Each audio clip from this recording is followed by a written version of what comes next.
John, welcome to another edition of the CEO's blog. Merry Christmas. I hope you had a nice Christmas, and we've got plenty to look forward to in the new year, including a new board member here at Harness Racing New South Wales. Yes, it was a fine Christmas, thanks Amanda. But yes, the new board member is Craig Marr, announced by the government or released by the government last week. Craig comes on board at the beginning of February and has a 4-year term. Craig has a very strong background in business, and it'll be another attribute for Harness Racing New South Wales. So what is the selection process for that position of the board? The selection process is people would have applied to the government. The government would have had a panel formed. Absolutely no influence from Harness Racing New South Wales in this process. It's purely a government appointment. So they would have more than likely interviewed several candidates, cut those candidates down and made a recommendation to the minister, who would have then taken it to the cabinet, the government cabinet, and from there we have a board member, and we've got a board member in the name of Craig Marr, and he will serve Harness Racing New South Wales and the entire industry, just looking at his resume and his qualifications, very, very well. Okay, well, we look forward to it. Also next year we have the 2018 Harness Racing New South Wales Strategic Plan, which is just behind you there. Yes, product placement of course, Amanda, but now the strategic plan, under legislation, Harness Racing New South Wales has to produce a strategic plan for the industry each 3 years. This strategic plan, I'm quite proud to say, has been really consultative and inclusive, because we've had HRNSW members sit on a 2-day session. We've taken to the industry with what the priorities are. It has a fair bit of words around it now, and Harness Racing New South Wales, the board has every outlook to deliver this strategic plan. It'll be up on our website, so stakeholders can look at that and see where we project the future and what those goals and aims that we have to come across. What are some of the main goals?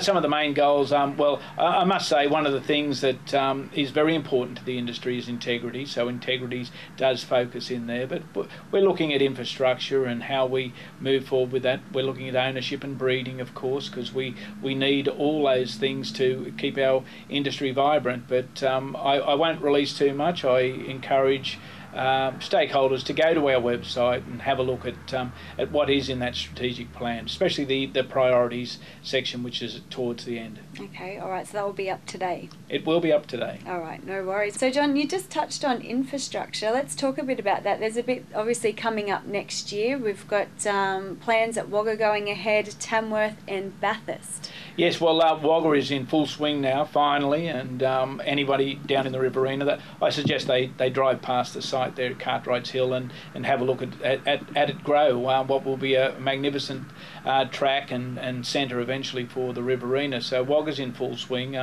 Tamworth, we purchased Tamworth at the beginning of this year, and we're moving towards the vital infrastructure that we need to put in place, and that is a roof over the stable area, because as Tamworth gets stronger and stronger and more race meetings, we need to provide comfort for both the participants and the horses, of course, there. And also there's an officials pod that is long overdue, and that'll go in at Tamworth. Those two projects are before the Tamworth Regional Council, and they'll come out after the new year, of course, probably in February or March, and we'll move towards building them. And then we've got the Bathurst, the training centre. Bathurst is a long-term project to really develop that site into what will be a harness racing centre of real excellence in many areas, and the training centre is one part of that, and it also is before the Bathurst City Council, and we expect to have a DA approved early in the new year.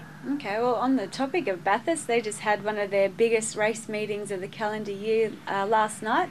They had their TAB Carnival of Cups meeting and, of course, the Shirley Turnbull Memorial. Yeah, great race. A little bit unfortunate for this time of the year. The weather wasn't kind. And whilst it was a very strong crowd, I'm sure it would have drawn quite a few more had the weather been a little bit better. But anyway, we race in all conditions, and the participants certainly turn up, and the patrons turn up, and they've seen a very good race last night. Well, they saw a very good race last night, I should say. And Charlevale winning over Bling It On. Titanic battle to some degree down the straight, but it just goes to show that no horse is the absolute champion. Any horse can win, and I actually thought Charleville would win it.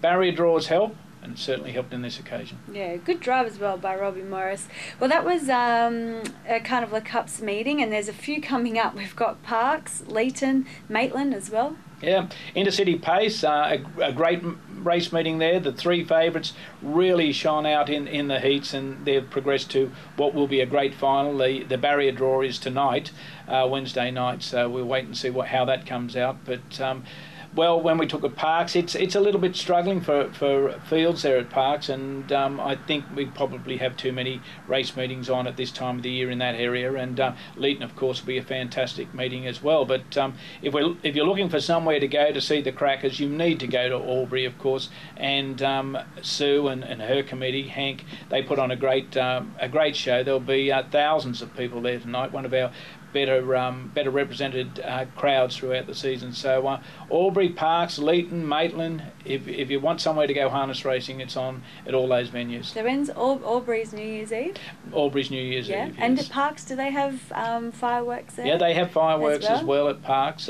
Parks end a little bit earlier because they cater for the children, whereas Albury, it's such a big town, and it's such a very a popular event each year. So go early, take your chair, get a seat, and certainly enjoy yourself at Albury. All right, look forward to that. Okay, well, John, this is the last CEO's blog for 2017. It's been a big year. It has been a big year. A lot has happened. I mentioned there earlier that we purchased Tamworth. We got on our way with Wagga, of course, two projects that were long in the making. But throughout the year, we've had our highs and lows. Our high probably was the fact that Lenny the Shark came back and won another Miracle Mile, the 50th Miracle Mile, where we saw Jeff Simpson win the Bathurst Gold Crown with Castle Long Shadow. So you've got both ends of the spectrum. You've got the highly professional stable, not saying Jeff's not professional, but he's a hobbyist and he puts his heart and enthusiasm into racing, and he's still got the Group 1 victory. And of course we lost Kevin Newman. We lost quite a few participants through the years, but Kevin Newman, an icon of the halcyon days of harness racing, we lost him, and we'll remember him into the future, and we will certainly respect the memories of all those other people who really put their life into harness racing throughout the year. And to their families, Christmas time's a sad time when you've lost a loved one, but to them our condolences once again, and we look forward to 2018. Yeah, we sure do. So on that note, we'll leave it there. We certainly will.